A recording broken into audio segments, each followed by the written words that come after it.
At one point, the Minnesota Vikings seemed like they overpaid for Kirk Cousins.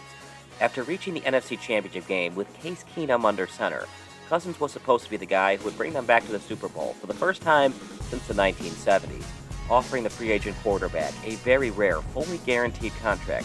Cousins has repaid the franchise with just one playoff win. And after the Vikings missed the playoffs in 2018 and 2020, it seemed like the Vikes made the wrong decision by spending big money on the former Washington football team quarterback. But in 2021, Kirk Cousins arguably has better passing statistics than Aaron Rodgers, Josh Allen, and even Patrick Mahomes, the best quarterback who no one talks about. Cousins enters Week 13 with 23 passing touchdowns and just 3 interceptions. Cousins has been so good this season that he's thrown 4 fewer picks than Kyler Murray.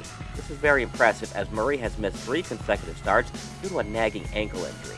His team's record is the definition of mediocre at 5-6, but at least 2 of those losses are definitely not the fault of the Vikings starting quarterback. One such loss was the NFL's opening weekend against the Cincinnati Bengals. Driving down the field late in overtime, Dalvin Cook fumbled at the absolute worst time of the ballgame, allowing the Bengals to win it on the subsequent next drive. In Week 2 against the NFC's best record in the Arizona Cardinals, Cousins was quite possibly the better quarterback on this day. Cousins threw for 3 touchdowns and 0 interceptions, while Murray got picked up twice at his home stadium. The Vikings were in a prime position to upset the Redbirds, but Greg Joseph's 37-yard field goal attempt went wide right, helping the Cardinals hold on for a 1-point win. The Cards were also helped out by Matt Prater showing off his boot with a 62-yarder just before halftime. In practically historic fashion, the Vikings found improbable ways to lose back-to-back games, neither of which can be blamed on their signal caller.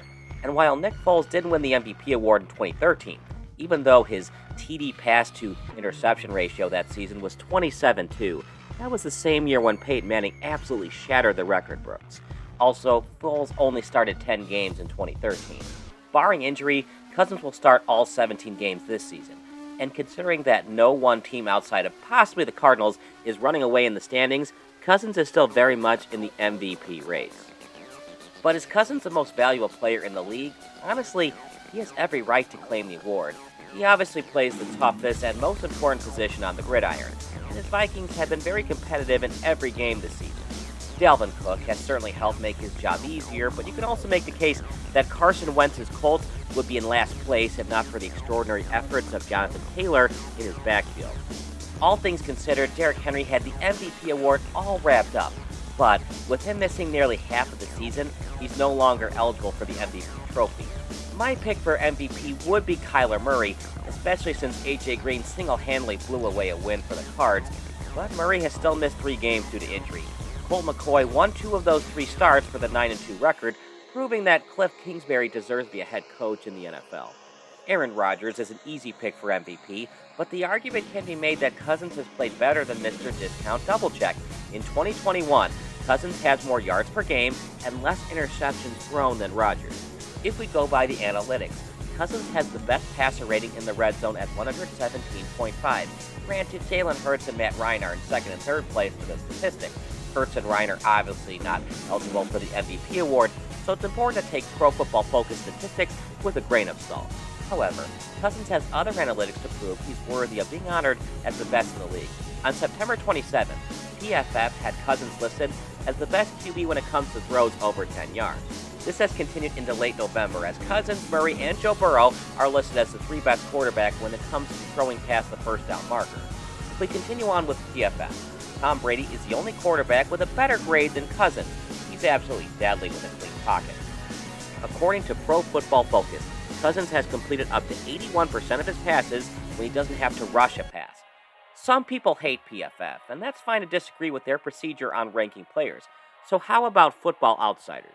Going into Week 12, Cousins was in second place for the following Football Outsiders projected numbers: defense-adjusted yards above replacement, and defense-adjusted value over average, and going into Week 13, this hasn't changed much.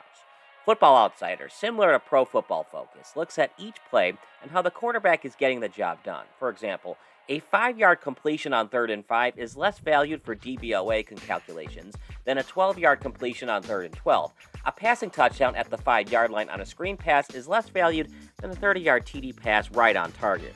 DVOA and DYAR equates to Cousins doing a lot more than just managing the offense or simply handing it off to Cook. That being said, the Vikings offense has been very prolific in 2021. Justin Jefferson is currently third in receiving yards, and the always reliable Cook is fifth in rushing yards. Still, Cousins and his 23 touchdown passes and 3 interceptions allows the offense to stay on the field. He's also not fumbling the football. Murray has been fabulous in Glendale, Arizona, but he's also fumbled the ball 7 times. Cousins has only coughed it out once in 2021. Lamar Jackson and Dak Prescott have each fumbled it 4 times.